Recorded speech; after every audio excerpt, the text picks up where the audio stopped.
What's going on, guys? This is Boxingwave. Please subscribe to the channel. Hope everyone's having a good weekend. All right. If you're up here in the tri-state, we're getting a lot of snow right now. This is our first real hit of snow. Like, kind of still nothing too crazy, but the roads are pretty slippery out there. So be safe if you are driving in this area, on this side. Be safe out there. All right. So there's a bunch of fights that's getting announced, and I do want to cover some before I get to the breakdowns. All right, just want to give you my points now. Oscar Duarte and Regis Prograis is going to be fighting in about a month from now. Okay, and when I first heard this news, I thought it was a good matchup for both. I mean, it's a very important fight for both, and I'll explain why. Regis Prograis is coming off of 2 losses. All right, against 2 really good fighters, but he's coming off of 2 losses, and he's coming off. Even before those 2 losses, he had a fight with Danielito Zorrilla, which was very, very close. And a lot of people thought he lost that fight too. I'll be honest, I'm not sure if Regis Prograis won that fight. I'm a huge Regis Prograis fan, but I got to keep it real. From the Zorrilla fight to going to the Devin Haney fight where he was dropped. And I think Zorrilla dropped him too. They just didn't count the knockdown. But then going to the Jack Coquet fight and losing that one and getting dropped in that fight as well, it hasn't been looking great for Regis Prograis, and at this point you got guys like Duarte who's looking to really prove himself, and if he is to lose this fight again, it's gonna start looking like he's kind of gatekeeper level. You know what I mean? It's gonna be like now guys are just gonna be looking to fight him because he's a former champion, former two-time champion, and it's going to be a come up at this point, So it's a very, very important fight for Regis Prograis because, winning this fight, maybe winning another good fight, decent fight, can put him back on the stage against, one of the elite, maybe not a champion, but someone at the top tier, one of the top contenders at 140, and there's so many up there, and a lot of them are going to be fighting this year. But he needs this win. He really needs this win against this fight against Oscar Duarte. And Duarte, on the other hand, is just he's looking for that win that's going to elevate him to potentially get him a championship shot. Because Duarte at this point, you can make an argument that Jojo Diaz, is his most notable win by name. He did fight Akhmadov in his last fight. It wasn't the greatest performance. I mean, Akhmadov is a pretty tough fighter, so it was a tough fight. He won it. He pulled it out, and that's cool. But people right now, he needs the win, and he fought. He's coming off 2 wins, all right, stopping JoJo. The first to stop JoJo, which sounds impressive, but JoJo is a blown up 135 pounder. I mean, to be honest, I don't even think he should be at lightweight. I think he, if he were to really get himself in shape, he would be a super featherweight at 130, in my opinion.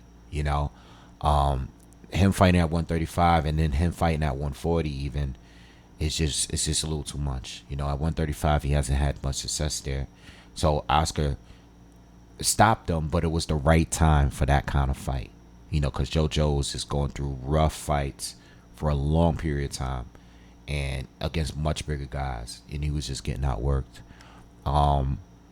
So Duarte has a lot to prove. He was stopped by Ryan Garcia, and he went on to win those 2 fights against the 2 southpaws, which is also major because he's been active. He fought a couple times in 2024. He fought a few times in 2023, but those last 2 wins were against southpaws, and now he's going to be fighting Regis Prograis, which is another southpaw. So this might be the right time, and I'm sure with Oscar and Golden Boy and the matchmaking over there, I'm sure they took a look at that and said, like, Regis Prograis, yes, he's coming off losses, but this would still be a big win. It would be a more respected win against Regis than it is against Akhmadov or Jojo Diaz. You know what I mean? This is a true 140, a career 140 pounder, who's been champion 2 times in a row. Not 2 times in a row, but 2-time champion. And it's a great opportunity for Oscar Duarte to set himself and put himself in position to fight for a title at some point. Now, when it comes to the styles, Duarte is he's almost like a brawler. You know what I mean? He's a pressure fighter. I don't think he throws a million punches. He's not a high volume pressure fighter, but he is a pressure fighter. And he likes to get in close and throw combinations, and he throws it with a lot of intensity. He has a lot of power. But I'll tell you this matchup fits Prograis a lot better than the last few that he's had. I remember this kind of reminds me, like even in the loss and defeat to Josh Taylor, he didn't have to worry too much about Josh fighting on the outside. I thought he was actually outboxing Josh on the outside a little bit in that fight, which forced Josh to come on the inside. Now, I don't think Regis Prograis is a good inside fighter, but he's good at timing guys on their way in.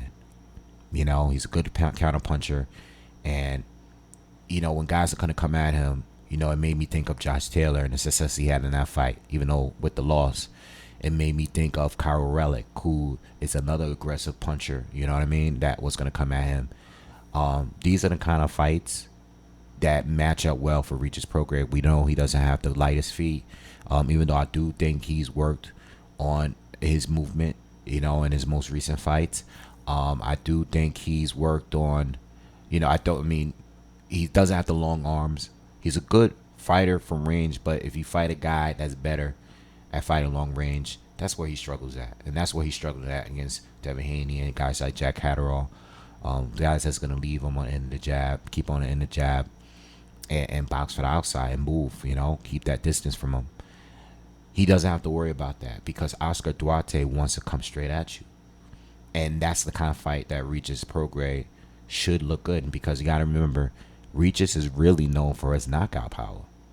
You know what I mean? He's not known for just outboxing these guys. Now he's known for knocking people out. And now he's fighting someone that he doesn't have to chase. Like a Danielito Zorrilla. He's fighting a guy that's going to be coming straight at him. So both of these guys have a lot of power, but they use it in totally different ways. And I think this is a phenomenal matchup. Like, the matchup itself is a great matchup because the styles just work so well together. They mesh well. You got a guy that is a puncher, but more of a combination puncher, more of a brawler type that's going to come straight at you, versus a guy that is a good counter puncher, got good timing, has a big, strong, straight left hand. He's going to be looking for Duarte when he's coming straight at him. You know what I mean? He can fight on the back foot. Like Regis Prograis, this is the kind of fight he needs. And coming off of 2 losses or 3 fights where he didn't perform well, this could be the fight that can give him the confidence he needs moving forward. So I love this fight. Can't wait to see it.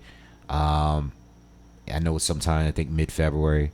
And so I'll be doing a breakdown of the fight at some point, a full breakdown. I just want to do some film study. I never fully watched the Akhmadov fight, so I have to go back and watch that fight. I remember the fight. I remember the card. It was a card with Tevin Farmer and Zapata and all of those fights was on there. So I remember the card, but I remember starting it a little later, all right, because I was out and then I just didn't get to the fight. So I will do film study on that fight at some point, and I will do a breakdown. All right, so be on the lookout for that. I'll see you guys on the next one. I got more content on the way. Peace.